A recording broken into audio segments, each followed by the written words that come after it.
अगर आपको पता चले कि एक चेहरा जिसपे बात नहीं की वो रघुराज प्रताप सिंह भदरी वाले राजा भैया, उनकी बात हमने नहीं की। राजा भैया का क्या रोल रहा इसमें? उत्तम पटेल की एक दिन तस्वीर आई और फिर कहा कि अखिलेश जी ने फ़ोन पे बात की है, तमाम तरीके की सुबुगाहटें चलने लग गई कि फिर से आ जाएंगे क्या। फिर किसी ने कहा अरे नहीं नहीं अब तो संभव नहीं है, अब तो उधर जुड़ाव मजबूत है।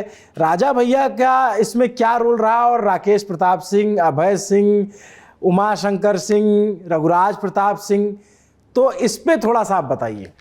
देखिए, पहली बात तो ये है कि रघुराज प्रताप सिंह जी की दोस्ती बहुत मजबूत है, बहुत बहुत मतलब वो विधायकों में मतलब पार्टी लाइन के इतर आप छोड़ दो तो मतलब सब पार्टियों में उनके बहुत जबरदस्त समर्थक हैं, विधायक हैं।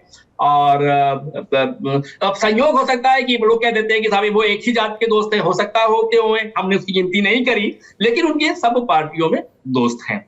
ठीक है। दूसरी बात, दरअसल संजय राजा भैया को अपने आप लोगों ने मानने लगे थे कि देखिए अखिलेश यादव जी से बहुत उनके रिश्ते खराब है। अखिलेश यादव जी वहां लोकसभा के चुनाव में गए थे और बोल के आए थे कि हम कुंडा में कुंडी लगा देंगे। कौन? रघुराज प्रताप सिंह जी। और मैंने जैसे पहले भी कहा कि अखिलेश जी में ये है कि हम झुकेंगे नहीं, चाहे जो हो जावे, ठीक है। तो उसके बाद से लोग राजा भैया को बीजेपी का ही मानने लग गए थे। सारे मीडिया में जो भी खबरें छपती थी कि बीजेपी के इतने वोट, राजा भैया के इतने वोट, मतलब बीजेपी के खेमे की जो वोटिंग आती थी उसमें आती थी कि भाई बीजेपी के ये हो गए, आशीष पटेल जी के ये वोट हो गए, राजा भैया के ये वोट हो गए।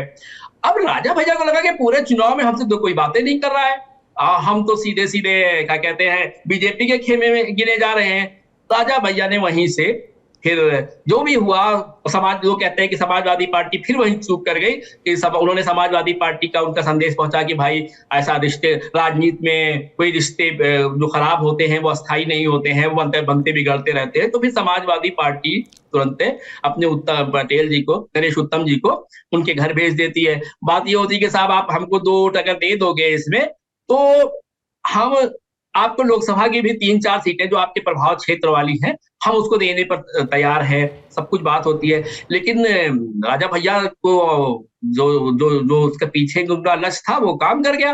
जैसे ही ये खबर बीजेपी के सर्किल में लखनऊ से लेकर दिल्ली तक पहुंची कि बने कि क्या हो रहा है, राजा भैया से क्या किसी ने संपर्क नहीं किया, तो भूपेंद्र चौधरी जी जल्दी जल्दी पहुंचते हैं और रात में ही और संपर्क करते हैं। अगले दिन वो कहते हैं कि नहीं, हम तो एनडीए के साथ हैं। तो कुल मिलाकर ये था कि उनको समाजवादी पार्टी में आना ही नहीं था। अब ये बात समाजवादी पार्टी के लोग नहीं समझ पाए, क्या समझते हुए भी उन्होंने सोचा कि ठीक है, हमें नहीं आएंगे तो क्या आएंगे, एक दिन चलो हम भी बीजेपी के खेमे में हलचल मचा देवे, थोड़ा सा बीजेपी के लोगों को परेशान कर देवे।